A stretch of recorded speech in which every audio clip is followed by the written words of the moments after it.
గిరీంద్రప్రస్థము కనినారా పాండవుల సూచినారా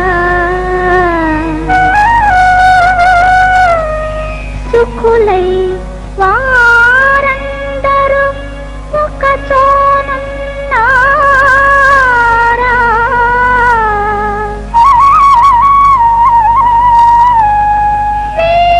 వీరాగ్రగణ్యం నరు కానరుగా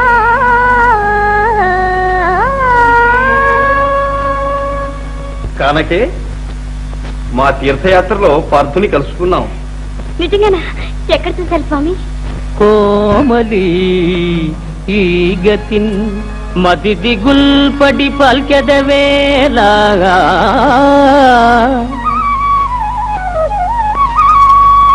నిర్జర గ్రామణి సూను మీరెచట కంటిరో ఎంటివి కన్న మాత్రమే ఏమని చెప్పవచ్చు.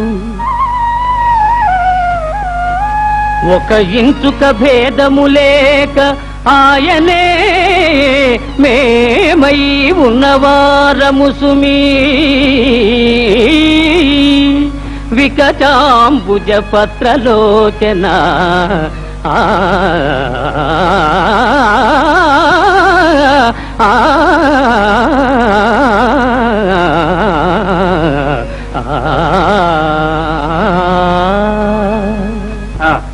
గోకర్ణ క్షేత్రంలో ఇరువురము ఒకటిగానే దేవతా సేవలు క్షేత్ర స్నానాలు చేశాం. మరి మీతో రాలేదే? ఇక్కడికి రారా? అటే వెళ్ళిపోతా ఉన్నారా?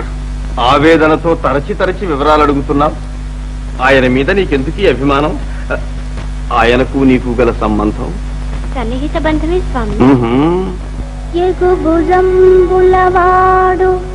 మృగరాజమధ్యంబు ఉడికి పుచ్చుకొను నిన్నడుమువాడు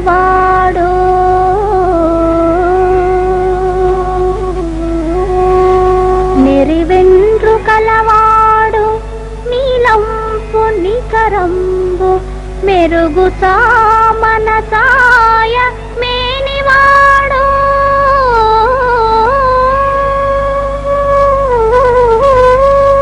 గొప్ప కన్నులవాడు కోదండ గుణకిణాంకములైన ముందే తుల మరువాడు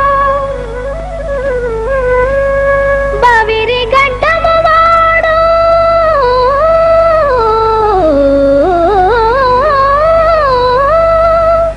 పల్లి దంబిడి దాగవచ్చు అందపు వెన్ను మచ్చవాడు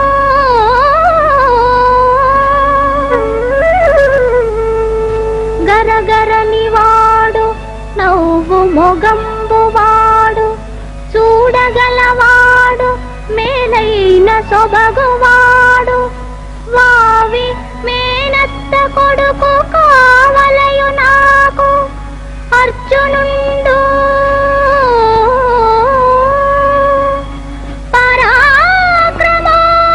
పరాక్రమోపార్జునుండు వావి మేనత్త కొడుకు కావలయు నాకు. నీ మనస్సు మాకిప్పుడు అర్థమైనది సుందరి. నీ వలనే పార్థుడు కూడా అనంత విరహతాపంతో అసురుసురవుతున్నాడు, తపిస్తున్నాడు. కావి పుట్టంబు జడలు అలంకారములుగా నీ మనోహరమూర్తినే నిల్పి మదిని నీ కృపా వీక్షణము కోరి నిష్టతోడ జపము సల్పుతును నాడు సవ్యసాచి.